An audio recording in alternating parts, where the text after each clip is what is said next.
Hello student, in today's lecture we'll talk about housing of sheep and goat and their equipments. General consideration for sheep and goat housing. तर आता आपण one by one बघूया की कुठले general गोष्टी लक्षात घेतल्या पाहिजे ज्यावेळेस आपण शीप आणि गोटचा हाऊस कन्स्ट्रक्ट करतो त्यावेळेस. एक तर simple shed with low cost housing material. Simple shed हवा आणि जे material we can use for the construction of sheep goat housing they can have low cost material. त्यानंतर जो फ्लोर आहे शेडचा तो मड फ्लोर असायला हवा.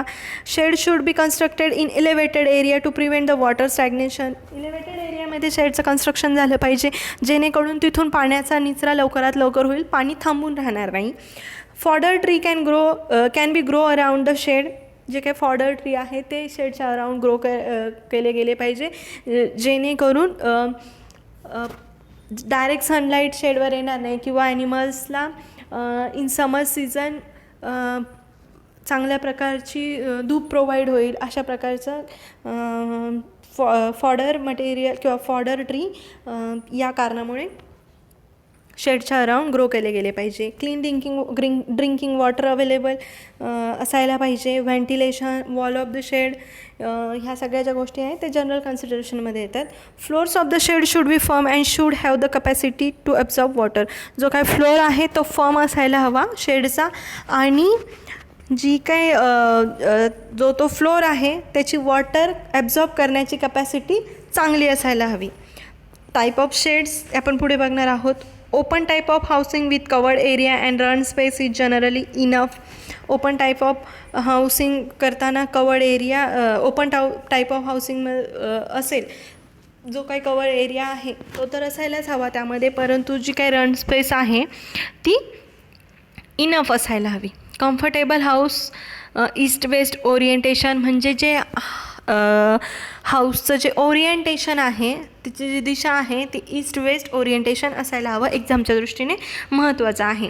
थॅच रूफ हवे. थॅच रूफ म्हणजे आपण काय बोलतो ते पाचट वगैरे अशापासून जे रूफ बनवलं जातं त्या प्रकारचं थॅच रूफ.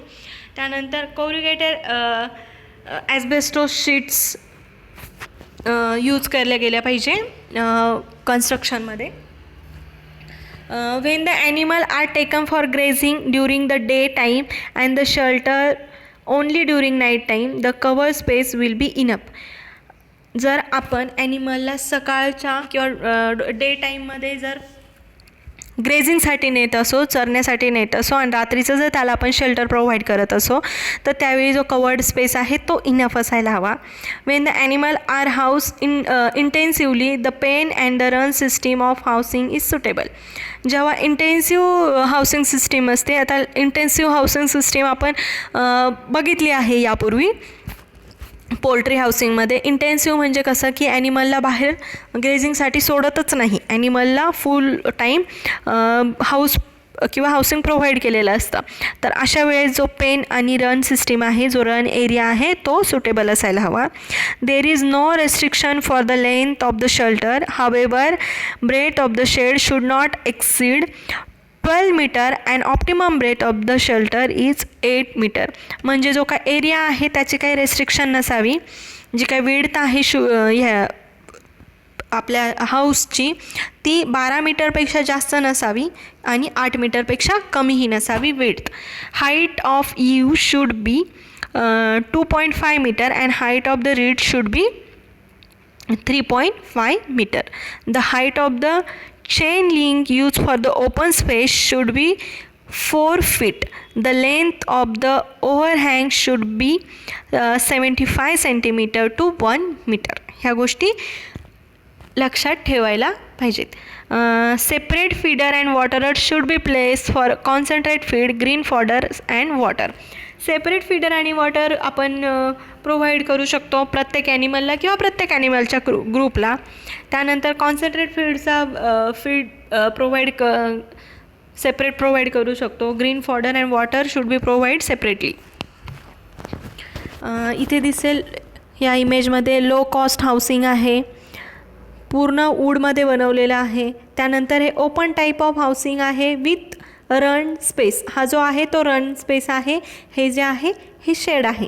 त्यानंतर इथे दिसते हे गोट काय आहे, ओपन स्पेसमध्ये आहेत. आणि fodder cultivation nearby shed, जे काय आपण चारा वगैरे करणार आहोत तो काय शेडच्या जवळच केलेला असायला पाहिजे. इमेजमध्ये तुमच्या आता लक्षात येतील की हाऊस कशा टाईपचे आहेत.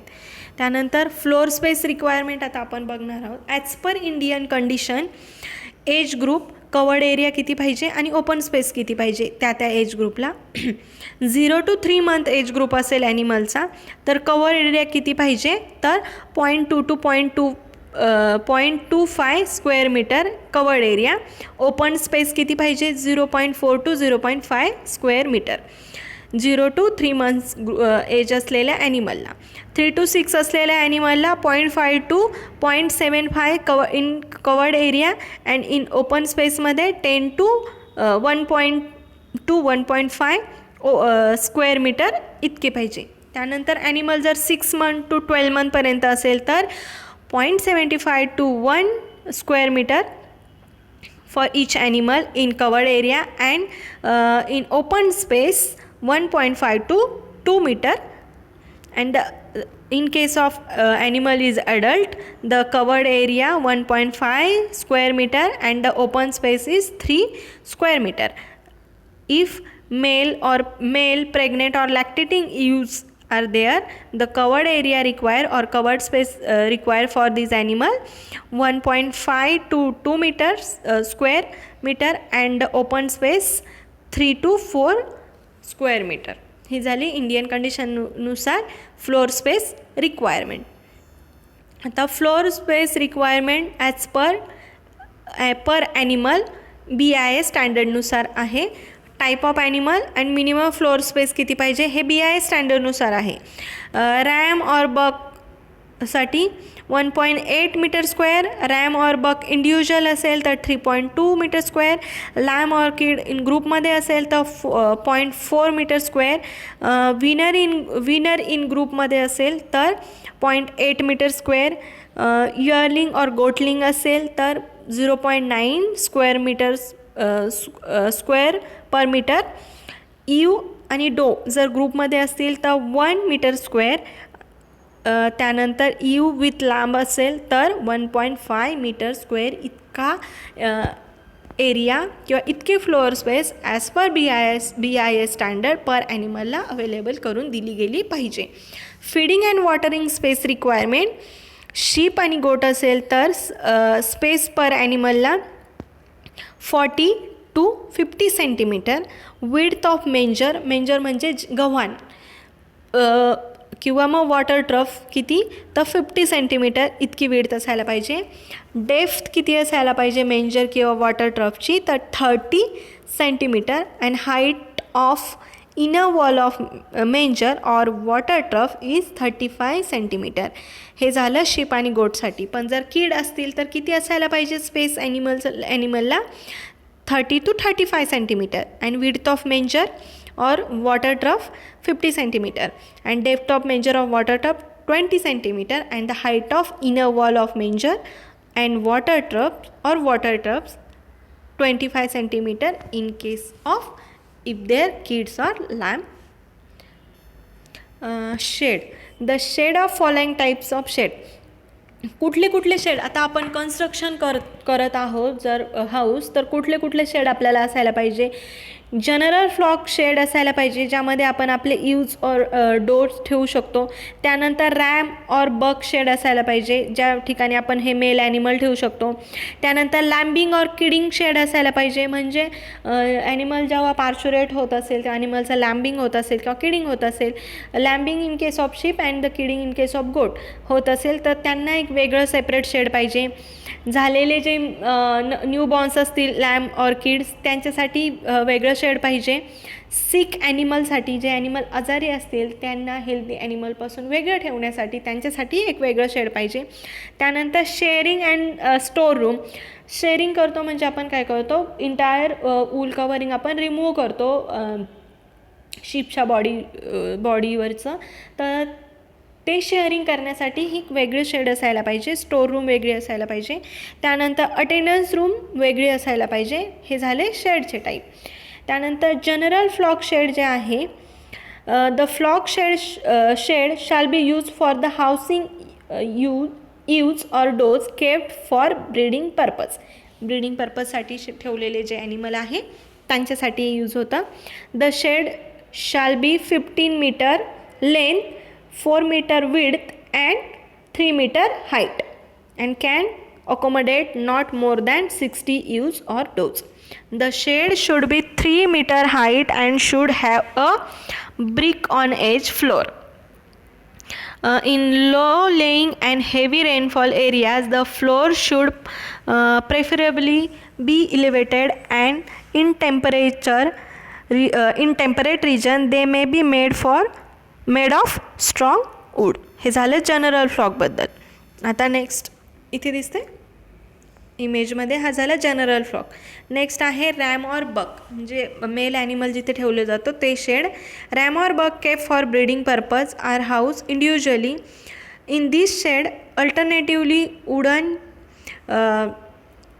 partition can be raised in a bigger shed to partition into stalls. त्या मोठ्या शेडमध्ये पार्टिशन टाकून हे शेड बनवलं जाऊ शकतं. आता याचे डायमेन्शन कसे असतील रॅमचे, तर 4 meter length, 2.5 meter width, 3 metre height.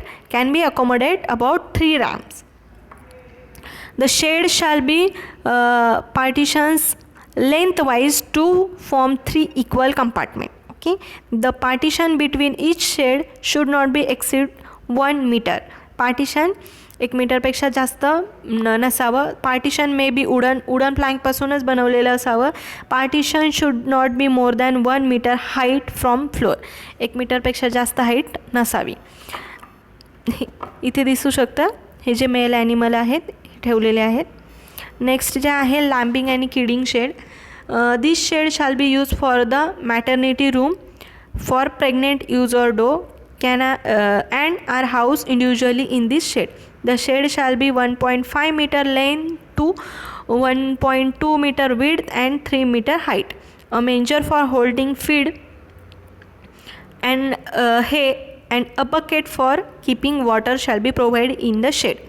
मेंजर पाहिजे, बकेट पाहिजे, त्या शेडमध्ये सेपरेट प्रोव्हाइड केली गेलेली. In cold climatic some warming device like room heater shall be fixed in maternity pen so that newborn are protected from the cold during winter. Lamb or kid shed. Lamb or kid for weaning up to attaining maturity are housed in this shed at the rate of 25 animal per shed. ज्यावेळेस त्यांचा winning period complete होतो त्यावेळेस आपण lamb आणि हे lamb आणि किड शेडमध्ये lamb आणि किडला म्हणजे पाठवतो. By making suitable partition in a large shed, unwean or wean but immature or nearby maturity lamb can be housed separately. एका लार्ज शेडमध्ये पार्टिशन करून आपण हे शेड बनवू शकतो. One larger farm however the 3 separate shed may be constructed to house 3 categories of kids or lambs. The shed shall be with dimension. तर lamb आणि kid शेडचे डायमेन्शन असे आहे 7.5 meter length, 4 metre width and 3 metre height to accommodate more than 75 animals. The shed shall be partition breadth-wise dividing into 2 compartments. The compartment having dimension 5 meter length, 4 meter width and 3 meter height shall be used to keep the unweaned animal. जे animal अजून मदरपासून separate झालेले नाही आहेत असे animal इथे ठेवतो आपण. And other compartment with dimension 2.5 meters length, 5 meter width and 3 meter height shall be used for keeping the weaned animal. जे आता मदरपासून वेगळे केलेले आहेत ते ॲनिमल आपण या डायमेन्शनवाल्या शेडमध्ये ठेवतो. होप तुमच्या हे डायमेन्शन सगळे लक्षात आले असतील. परत एकदा हा व्हिडिओ बघितला किंवा ही PPT रीड केली तर तुमच्या आणखी जास्त चांगले लक्षात येईल. आता सिक ॲनिमल शेड जो आहे जिथे आपण सिक ॲनिमल ठेवतो, always from other shed one or more sick animal shed may be constructed with the dimension of. तसेच जे आजारी ॲनिमल आहे त्यांच्या शेडचं डायमेन्शन कसं असतं 3 meter length, 2 meter width and 3 meter height. The lower half of the door may be made of wooden plank and the upper half half of wire netting. There may also a window ही असते 0.7 meter broad and 1.2 meter high with a wire net covering. आणि हे जे सिक ॲनिमलचं जे shade आहे ते नेहमी जे हेल्दी ॲनिमल आहे त्या शेडपासून दूर बनवायचं आहे, किंवा जर जागा अवेलेबल नसेल तर अगदी लास्टला बनवायचं आहे. हे असं सिक ॲनिमलचं शेड. इथे सिक ॲनिमल ठेवलेले आहेत. नेक्स्ट आहे shearing and store room. The sharing and store room consists of 2 compartments with a dividing wall. One room may be exclusively meant for the storing wool and sharing equipment, and the other keeping feed and medicine. Okay, the other room used for the sharing may be, आता जी room शेअरिंगसाठी use करतात तिचं dimension 6 meter length, 2.5 meter width and 3 meter height. There shall be a door 1 meter wide and 2 meter high in front side of the room. The door may be made of wooden. It may also have 2 windows, one on each side and the long side of the room. Okay, the room should have clean, smooth floor and wall lined with gazelle style up to height of 1.5 meter. The room should be made damp and dust proof. Okay, there shall be 3 window on 3 sides. अशा टाईपची sharing आणि store room बनवायची आहे. आता attendance room तिचं dimension काय आहे ते बघूया. The shepherd house meant for caretaker shall be located at the convenient place in the yard. म्हणजे जे शेफर्ड आहेत, जे ॲनिमलची केअर घेणारे आहेत, अशांची जी रूम आहे ती पण कन्व्हिनियंट प्लेसमध्येच असायला पाहिजे. त्याचं dimension 6 meter length, 4 metre width and 3 metre height. There shall be a door of 1 meter width and 2 meter height on the long sides of the shed facing the passage of the yard. The door leaf may be of wooden plank. There may be the 4 window, one of these facing the passage of the yard. Yard म्हणजे जिथे animal ठेवलेले आहेत ते. and the other 3 facing outside. बाकीचे जे आहेत त्या बाहेरच्या बाजूला पाहिजे. each window may be 0.7 meter broad and 1.2 meter high and covered with wire netting. आता dimension of different shed in a sheep and goat farm. आता इथे दिलेलं आहे, जे आता आपण प्रत्येक स्लाईडमध्ये प्रत्येक शेडचं बघितलेलं आहे.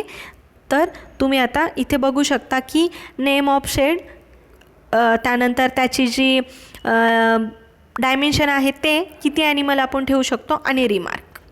हे तुम्ही एकदा रीड करा. याच्यानंतरचा जो कंटिन्यू केलेला जो व्हिडिओ आहे तो नंतर लगेचच मी अपलोड करेल. ओके, आय होप तुमच्या हे डायमेन्शन्स वगैरे लक्षात आलेले असतील, शेडचे टाईप्स वगैरे लक्षात आलेले असेल. आता इक्विपमेंट्स वगैरे काय आहेत ते आपण पुढच्या व्हिडिओमध्ये बघूया. थँक्यू.